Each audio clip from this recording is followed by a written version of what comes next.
when do you think the trade war will start affecting the economy? Well, I met with some farmers in Iowa actually about 3 or 4 weeks ago because I wanted to understand it from their perspective. You know, it has not hit them directly because of the way that the future contracts work on soybeans and the like. But I think that probably November, December, January, maybe February at the latest. You know, look, I actually agree with Donald Trump's position in many respects as it relates to various trade policies. But I think, once again, his approach is flawed, deeply flawed.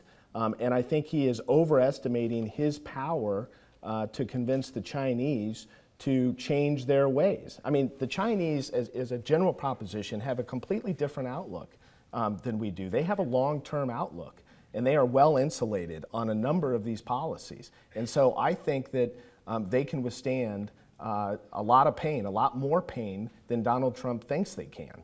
So it's going to be interesting to see how that plays out. But I think that there's no question that it's going to start helping, or not helping, but hurting the economy here in about 3 or 4 months. And I don't think the Chinese are going to back down anytime soon. On an issue like that, thank you for the question. On an issue like that, Mr. Avenatti, do you feel well versed enough in the details of policy to speak publicly, to take a position, to be that guy? Because, of course, you are going to get asked increasingly, if you keep pursuing this, well, what about this issue? What about that issue? What about that? These are not issues that you've spent a lot of time working on. Correct. I think it depends on the issue, and I'm the first person to admit if I don't feel comfortable answering a question on something because I'm not knowledgeable enough at the time, I'm going to say I'm not knowledgeable enough. But I'm also beginning to become versed on a number of issues that I'm not knowledgeable on. Right. There's some that I'm very knowledgeable. You're studying on. up? I am. Good. Sir.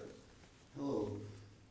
With people living longer, don't you think we should consider changing the Constitution so that Supreme Court justices maybe serve 35 to 40 years, and then within the Senate they need a 75% approval rating so we can't go way out on the limbs and get these litmus test people? Yeah, that has been floated, has it not, that we ought to change, if we're going to change the rule, don't expand the number of seats, limit the lifetime tenure to something more like, you know, a blanket period of time.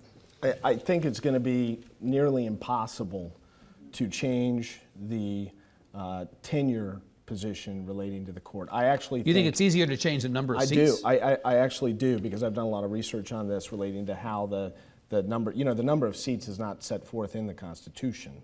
The number of Supreme Court seats is not, you will not find the number 9 anywhere in the Constitution relating to U.S. Supreme Court seats. In fact, there is a body of scholars that believe that the president could just begin nominating additional individuals to the Supreme Court without changing any law, provided that the Senate would confirm them. Now, I hope that that does not happen, at least not right now. But don't deny us our fun. Jeanine Pirro, you're on the court. Yeah, exactly. Right? There you go. You know, Dennis Rodman, you're on the court. It could be like the boardroom.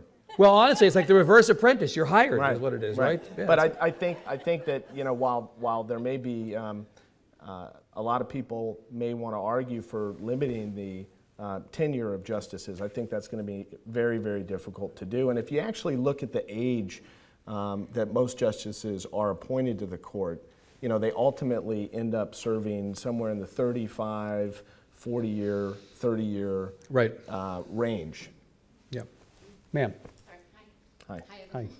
I just wanted to say thank you for being here, and also I think a lot of us in this room, we're so grateful to have somebody like you to actually take up the banner on the progressive side and actually say what needs to be said, to hold people to account and to fight for us and not to be intimidated. So I just want to say thank you very, very much. Thank you. And in addition to all of us mobilizing, getting out for midterms, what are key things that we can do to support the movements that you're involved with, but to keep our democracy on the right path, because I think it's a very critical time and we'd like to do what we can. So I think voting is of critical importance, and not just for you to go out and vote, but for you to bring a friend or 2 friends to the polls. I think that is of the utmost critical importance. And then I think that this is a very unique time in our history relating to the ability of people to communicate using social media and the like. And by the way, I think that you can't run a presidential campaign in 2020 like you may have run one 20 or 30 years ago. And I think that's another issue. You know, Donald Trump took advantage of Twitter, and he understands the current media climate we find ourselves in. But as it relates to individuals and what they can do, I think that there's many opportunities to be heard to communicate your beliefs and how strongly you feel about things.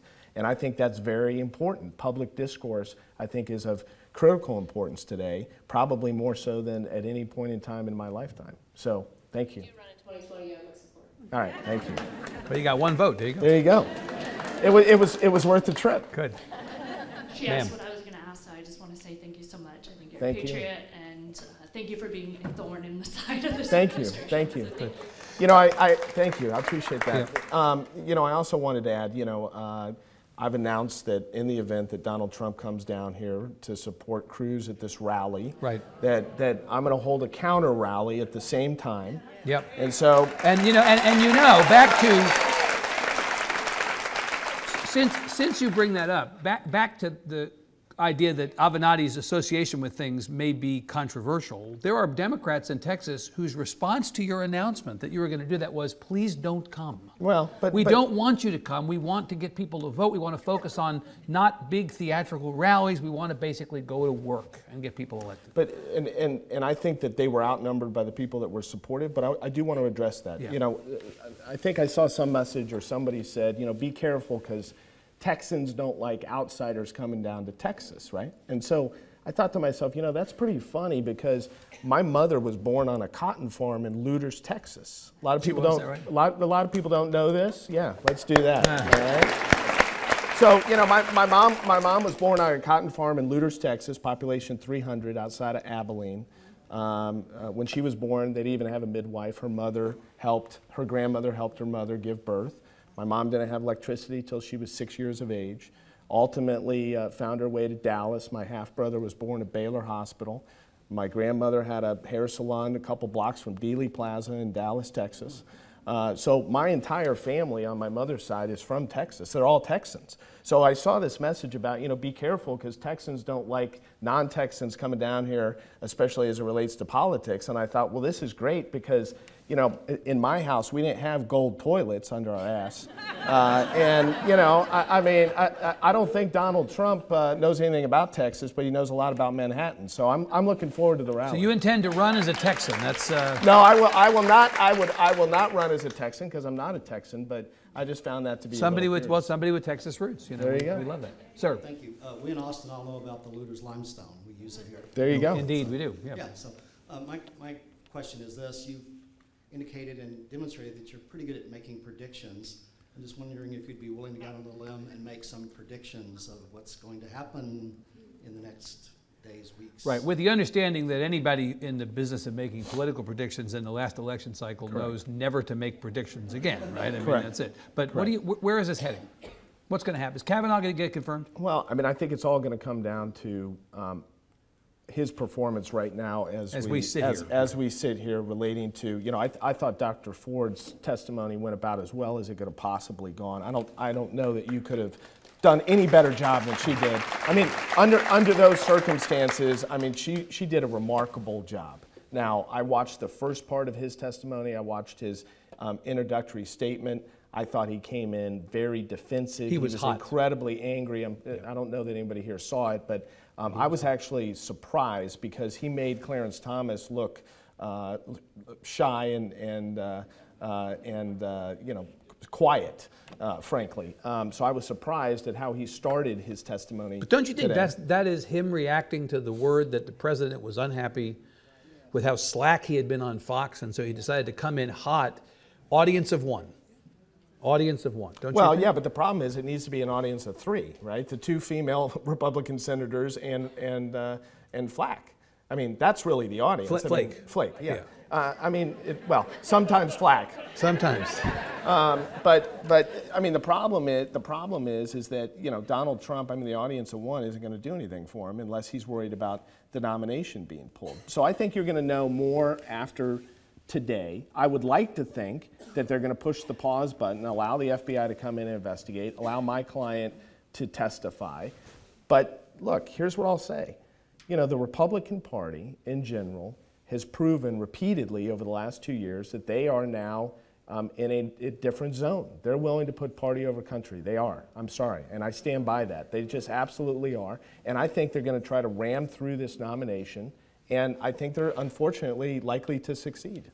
Well, by the time people watch this program and see this stuff online, we'll probably have our answers as to whether you were right or not. In the meantime, I hope wanna- I'm wrong on that one. I understand that. I understand that. In the meantime, I want to thank you again for making time to be here. Please give Michael Avenatti a big hand.